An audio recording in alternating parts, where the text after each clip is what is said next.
심판과 저주의 메시지가 이어지는 중에 하나님께서는 회복에 대한 말씀을 하시고 하나님의 백성인 이스라엘은 그리고 하나님께서 선택하신 하나님의 사람들은 반드시 회복된다라고 이야기를 하시면서 하나님은 회복이 무엇인지 그리고 그 회복이 드러내는 영광이 무엇인지에 대하여 우리에게 말씀을 해주고 있습니다.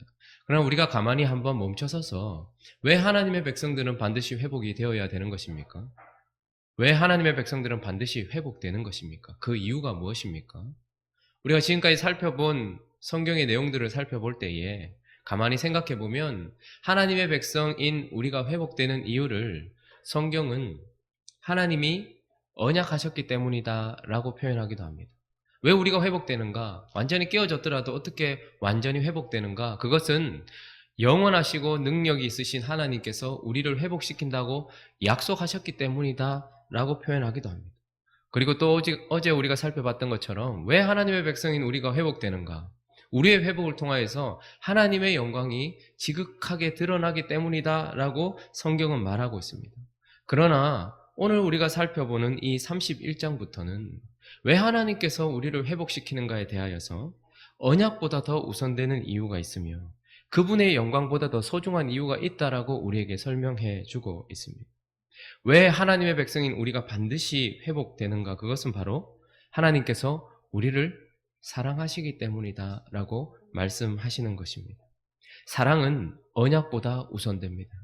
우리가 누군가와 언약을 맺기 전, 여러분들이 결혼을 할 때도 마찬가지죠. 그 여자와 그 남자가 언약을 맺기 전 그 남자와 그 여자는 사랑하고 있었습니다. 그러므로 사랑은 언약보다 우선됩니다.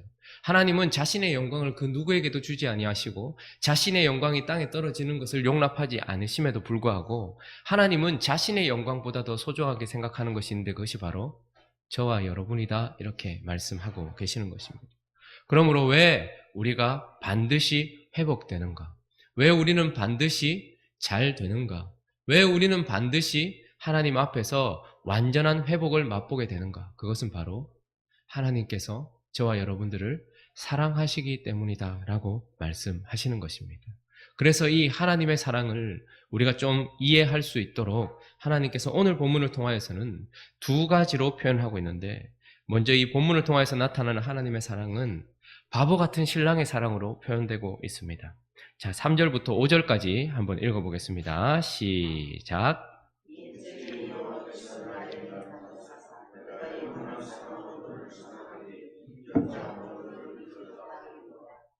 전혀 이스라엘아, 내가 다시 너를 세우리니 네가 세움을 입을 것이요 네가 다시 소고를 들고 즐거워하는 자들과 함께 춤추며 나오리라. 네가 다시 사마리아 산들에 포도나무들을 심되 심는 자가 그 열매를 따기 시작하리라. 하나님이 지금 먼저 우리에게 옛적에 여호와께서 나에게 이렇게 표현했는데 사실은 그에게라고 번역하는 것이 더 옳은 번역입니다. 옛적에 여호와께서 우리에게 그에게 나타나사 내가 영원한 사랑으로 너를 사랑하기에 인자함으로 너를 이끌었다. 출애굽의 상황으로 돌아가고 있습니다. 하나님에게 있어서는 이것이 바로 신혼입니다. 사실 처음 결혼했을 때죠. 이집트의 포로로 잡혀 있었던 노예로 있었던 다른 신을 섬기고 있었던 종이었던 그들을 사랑하여서 하나님께서는 그들을 끌어내셨고 광야라는 신혼기를 보내시면서 하나님은 우리를 사랑하셨습니다. 그러나 오늘 본문은 어떻다고 얘기합니까? 끊임없이 우리는 하나님을 반역하고 버렸고 하나님과 상관없는 불신실하고 불성실한 신부로서의 삶을 살았지만 하나님께서는 그러나 우리를 여전히 사랑하신다라고 이야기를 합니다. 믿음 좋은 한 형제가 있었습니다. 어느 날 믿을 만한 분에게 소개를 받은 여자를 만났습니다. 만나보니 괜찮고 사랑에 빠졌습니다. 그래서 결혼을 하게 되었죠. 근데 시간이 지나고 보니 결혼 생활이 얼마 지나지 않았는데 알게 되는 것은 그에게 연인이 있다라는 것이었습니다. 그러나 결혼을 했으니 정리를 하고 나를 사랑하면 괜찮다 생각을 했고 그것에 대하여 부탁했습니다. 나는 당신을 영원히 사랑한다고 결혼식에서 언약을 했고 그렇게 끝까지 사랑할 것입니다. 라고 이야기를 했습니다. 그 사랑이 그 여인에게도 통할 거라 생각했고 그 진심은 드러날 것이라고 생각했지만 그 여인은 그 옛 연인을 버리지 못하고 계속해서 만나는 것 같았습니다. 자녀를 놓고 생활을 하고 있는데도 불구하고 그 여자의 삶은 변하지 않고, 무엇보다 문제는 몸은 내 옆에 있는데 마음은 내게 있지 않다라는 것을 깨닫게 되는 것이죠. 시간이 지나면서 어느 날 그 남자가 그렇게 우려했던 행동을 하기 시작합니다. 본격적으로 외도에 대한 태도들을 보이게 되었고, 그래서 남자는 여러 번 이야기합니다. 신실하게 결혼의 언약을 지키고, 그리고 당신과 내가 맺었던 그 우리 부부의 연을 잘 이어보자고 아무리 설득을 하고 아무리 이야기를 해도 그 여자의 마음은 돌아오지 않습니다. 그런데 어느 날 결국은 그 여인이 먼저 이혼을 요청합니다. 가정을 깰 수 없고 가정을 지켜야 했던 그 남자는 그렇게 응할 수 없노라 라고 이야기했더니 그 여자는 그냥 동의 없이 집을 나가버렸습니다. 시간이 오래 지났습니다. 어느 날 그 여자에 대한 이야기를 듣게 되죠. 그 여자가 사랑했던 그가 그냥 떠나버렸고, 모든 것을 다 가지고 그 여자는 지금 완전히 마음도 정신도 그리고 외적으로도 만신창이가 되어서 그냥 홀로 지내고 있다라고 이야기를 해 주었습니다. 그 이야기를 들은 그 남자가 그 여인이 있는 곳으로 찾아가서 그 여인에게 아무것도 묻지 않고 그 여인을 다시 자신의 집으로 데리고 오고 그 여인과 다시 일상을 이어가려고 시작을 하는 것이죠. 사람들은 묻습니다. 왜 그러냐고. 여전히 더럽고 추악한 저 여자를 왜 사랑하냐고. 근데 그 남자는 아무 대답을 하지 않습니다. 주변에 눈총도 받고 여러 가지 바보 같다는 소리도 듣지만 그 남자는 그냥 그 여자를 사랑하기로 작정했고, 이 사랑은 처음부터 끝까지여야 한다라는 그 마음을 그냥 내비쳤을 뿐입니다. 아주 바보 같은 사람이죠. 여러분, 제가 지금 누구 얘기를 하고 있는 것입니까? 제가 지금 누구 얘기를 하고 있는 것입니까? 호세아 얘기를 하고 있는 것입니다. 그리고 제가 지금 누구 얘기를 하고 있는 것입니까? 호세아를 통하여서 자신의 마음을 드러내신 우리의 신랑 되신 예수 그리스도의 이야기를 지금 말씀드린 것입니다. 우리는 내가 그랬다고? 라고 생각할지 모르겠지만 주님을 만나기 전 우리가 사랑했던 옛 애인은 여전히 우리에게 영향을 미쳤고, 또 우리는 그 가운데서 끊임없이 외도하는 듯한 모습을 보이다가 급기야 우리에게 기쁨이 찾아오면 우리는 우리의 신랑 되신 예수 그리스도를 버린 채 살아가다가 만신창이가 되었습니다. 사실 여기에 저와 여러분들이 있을 수 있는 이유는 처음에 하나님께 언약했던 그 신실함을 유지하고 있었기 때문이 아니라 다시 찾아오셔서 우리를 사랑하신 그분의 사랑 때문인 것입니다. 그래서 오늘 본문 말씀을 보면 사실은 남녀 간의 사랑에서 우리가 알지만 결코 할 수 없는 바보 같은 이야기들이 들리는데 4절 첫 구절 한번 읽어볼까요? 자, 시작. 처녀 이스라엘. 여러분, 여기까지 읽겠습니다. 처녀 이스라엘이라고 하나님께서 불러주신다는 것 자체가 아주 바보스러운 것입니다. 왜냐하면 이스라엘은 한 번도 하나님 앞에 신실한 적이 없었습니다. 처녀 이스라엘이라 이 말은 나의 신부 이스라엘아 이런 뜻입니다. 그는 하나님의 신부가 아니었습니다. 그저 음부였고 창기와 같은 삶을 살다가 만신창이가 되어 바벨론이라는 그 땅 끝에서 아무도 돌아보지 않는 상황이 되었습니다. 그러나 하나님은 어떻게 하신다고 얘기합니까? 옛적에 사랑했던 그 사랑으로 그를 다시 찾아가셨고, 그를 바라보시면서 내 신부, 내 사랑하는 이스라엘아 라고 불러주신다라고 이야기합니다. 이것은 쉬운 것이 아닙니다. 나를 버려 다른 이의 품에 안겼던 그리고 내게 한 번도 마음을 주지 않았던 그리고 그 사랑했던 그의 애인들이 떠나가고 만신창이가 되었던 그를 향해서 다시 여전히 아무도 돌아보지 않은 상황 속에서 이제 찾아오셔서 나의 신부 이스라엘아 라고 이야기하면서 또다시 하기 쉽지 않은 말이 3번이나 등장하는데 그것은 바로 다시라는 말입니다. 여러분, 여러분들을 떠났던 여러분들의 배우자를 다시 받아주는 것이 쉽겠습니까? 그러나 그분은 처녀 이스라엘아 라고 부르시면서 다시 너를 세우리라. 다시 소고를 들고 즐거워하는 자들과 함께 춤추며 나오리라. 네가 다시 그 열매를 따기 시작하리라 라고 이야기하면서 하나님께서 다시 시작하신다라고 말씀하고 있는 것입니다. 지금 우리가 회복되는 것은 우리가 이집트에서 종노릇하고 있었을 때 찾아오신 하나님의 은혜보다 사실은 더 아픈 사랑인 것입니다. 하나님은 우리에게 음부가 되어버리고 창기가 되어버린 우리에게 다시 찾아오셔서 우리를 향하여서 여전히 나의 신부다라고 말씀해 주고 계시며, 다시 너를 나의 신부로 삼을 뿐만 아니라 내가 너를 세우고 너에게 즐거움을 주며 네가 열매를 맺을 수 있도록 네 삶 속에 내가 역사할 것이다 라고 말하는, 이것은 그냥 단순한 연인의 사랑이 아니라 아주 바보 같은 신랑의 사랑이다 라고 하나님께서 우리에게 말씀해 주고 계십니다. 여러분, 이 사랑을 들을 때에 남의 얘기로 들으면 그냥 지나칠 수 있겠지만, 그러나 우리도 사랑을 해본 사람이고 우리도 옆에 짝이 있는 사람이기에 우리가 받은 사랑이 얼마나 큰지를 오늘 이 아침에 성령께서 비춰주시도록 기도하면서 그 큰 사랑을 받은 자, 그 은혜를 깨닫는 이 아침이 되기를 예수 그리스도의 이름으로 축원합니다.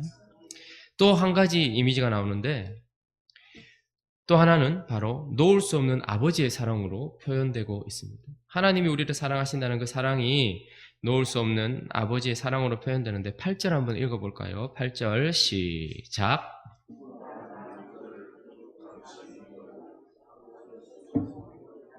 그들 중에는 맹인과 다리 저는 사람과 잉태한 여인과 해산하는 여인이 함께 있으며 큰 무리를 이루어 이곳으로 돌아오리니.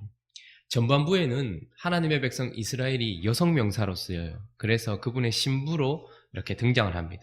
그런데 7절 이하부터는 하나님의 백성 이스라엘이 남성 명사로 다시 바뀌면서 아버지 안에 있는 아들, 자식, 그렇게 남성 명사로 바뀌고 있습니다. 그러면서 하나님의 사랑은 뭐라고 얘기합니까? 북쪽 땅은 언제나 저 먼 곳 땅끝을 얘기하는 것입니다. 땅끝, 그리고 하나님이 없는 곳, 이런 것을 상징할 때에 하나님을 떠난 곳, 스스로가 찾아간 땅끝, 이런 표현입니다. 나는 그들을 북쪽 땅끝에서, 북쪽 땅에서 인도하며 땅끝에서 모아낼 것이다 라고 이야기를 합니다.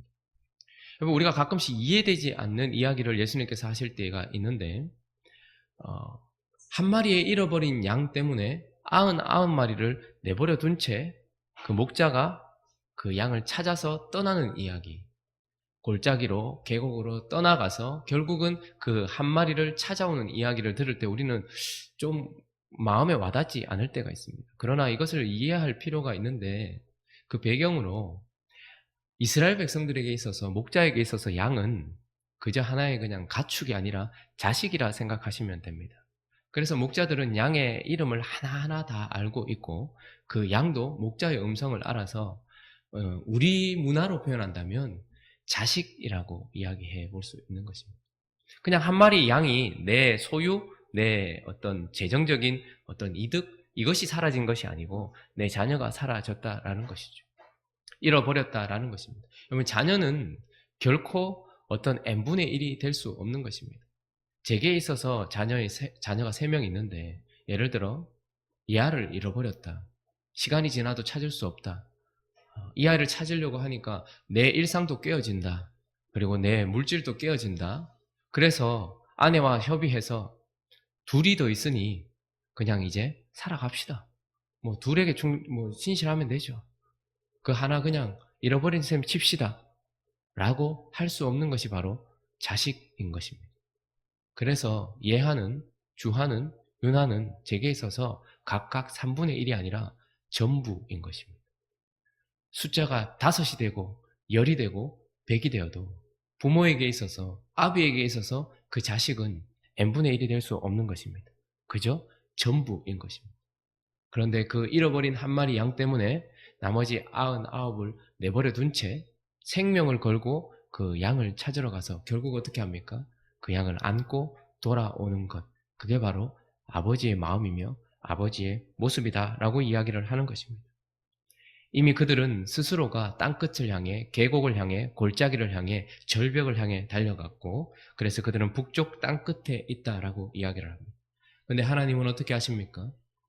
하나님의 사랑이 그들을 놓을 수 없어서 하나님이 함께 떠나시면서 그들을 결국 찾아오시는, 자식을 놓을 수 없는 아버지의 사랑으로 드러납니다. 그런데 그 찾아온 자식의 무리 중에는 맹인, 다리 저는 사람, 잉태한 여인, 해산하는 여인들이 함께 있다라고 이야기합니다. 이것은 무슨 말입니까?